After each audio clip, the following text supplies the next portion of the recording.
취해 죽겠다. 귓가에서 들린 소리. 중학교 시절부터 친구인 A에게 들은 이야기입니다. A가 고등학교에 다니는 무렵 B라는 친구가 있었다고 합니다. 그 B와 그의 여자친구인 C가 귀신에 씌인 적이 있었다는 것이었습니다. A가 들은 바에 따르며 가끔 정신이 산만할 때 갑자기 귓가에 자신을 부른 소리가 들린다는 것이었습니다. 정작 무슨 소리인지 귀를 기울이며 전혀 들리지 않는데 다른 일에 신경을 쏟고 있노라며 갑자기 소리가 들려와 깜짝 놀라게 되는 것이었습니다. 당연히 주변에 누가 부르는 것도 아니고 TV나 다른 소음을 잘못 들은 것도 아니었습니다. 게다가 자신을 부르고 있다는 것은 알겠는데 정확히 뭐라고 하는 것인지 전혀 알 수가 없어 마치 동물의 울음소리가 우연히 사람 말소리 마냥 들린 것 같은 느낌이었답니다.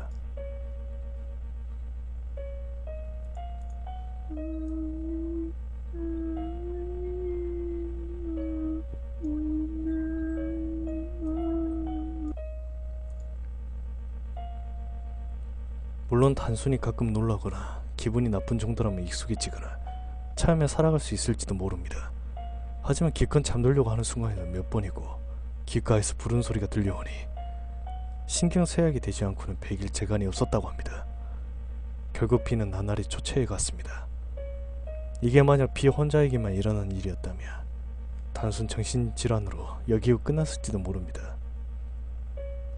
하지만 이 현상의 시간이 흐르며 여자친구인 C에게도 옮아갔던 것입니다. 두 사람 모두 심령 스폿을 찾아갔다던가 멋대로 어디 붙은 부적을 찧었다던가 하는 액을 탈만한 일은 전혀 한 적이 없었습니다. 그저같이 산으로 드라이브를 다녀온 후 그런 현상이 시작됐기에 혹여나 산에서 뭔가 동티가 튈만한 일을 무심코 한 것은 아닌가 싶어 B는 A와 함께 그 드라이브 코스를 다시 찾아갔다고 합니다. 하지만 문제가 있을 법한 것은 전혀 발견되지 않았습니다. 그래서 돌아오는 길 만에 하나 A에게 불티가 튀지 않았다면 하는 그 마음과 지푸라기 잡는 심정에 산자락에 있는 신사에서 불제를 받아보기로 했다고 합니다. 일단 신사의 신주에게 사정을 전했지만 딱히 그 동네에도 그런 환청에 관한 이야기는 없다는 대답이었습니다. 뭔가 붙어있다는 말은 없었지만 그렇다고 문전박대하지도 않았기에 불제는 받을 수 있었습니다. 신주조차 사람에게 붙은 악령을 쫓기 위해 불제를 지낸 것은 처음이었다고 합니다. 그런데 이게 정말로 효과가 있었던 것인지 아니면 심리적인 위안을 얻어서인지는 몰라도 불제를 지낸 후부터 귓가에서 이상한 소리가 들리는 일이 사라졌다고 합니다.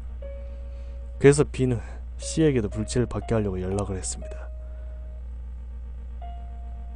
하지만 몇 번을 전화해도 C의 휴대폰은 꺼져 있을 뿐인데다가 문자에도 답장이 오지 않았습니다.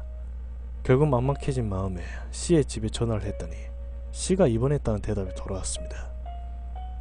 사정이 이랬습니다. C는 계속 들려오는 소리에 지쳐 악기를 쫓겠다는 생각에 귀 속에 소금을 잔뜩 집어넣어 가득 채웠다고 합니다. 하지만 당연히 그런 짓을 귀에 자극을 줘 외이와 중이에 심한 염증이 일어났다고 합니다. 귀의 고통에 몸부림치면서도 C는 이 고통마저 악령의 소행이라며 날뛰었다고 합니다. 결국 가족의 손에 이끌려 이비인후과에 가게 되었지만 거기서 악령의 소리를 쫓기 위해 귀에 소금을 채웠다는 말이 나오는 바람에 결국 정신과로 이송되었다는 것이었습니다. 그런 상황에서 C의 가족에게 불제를 받아 악령을 쫓아내야 한다는 소리를 해도 들어줄 리가 없었습니다. 그뿐만 아니라 아예 B와 C의 사이에 연락조차 못하게 언금했다고 합니다. 지금도 C는 약물 치료를 받아가며 병상에서 멍하니 불안한 정신상태로 살아가고 있습니다. 과연 신경정신적인 문제인지 악령의 소행인지는 누구도 모를 일일 것입니다. 하지만 내게는 가까운 사람에게 일어난 일이 그저 두렵고 불안할 따름입니다.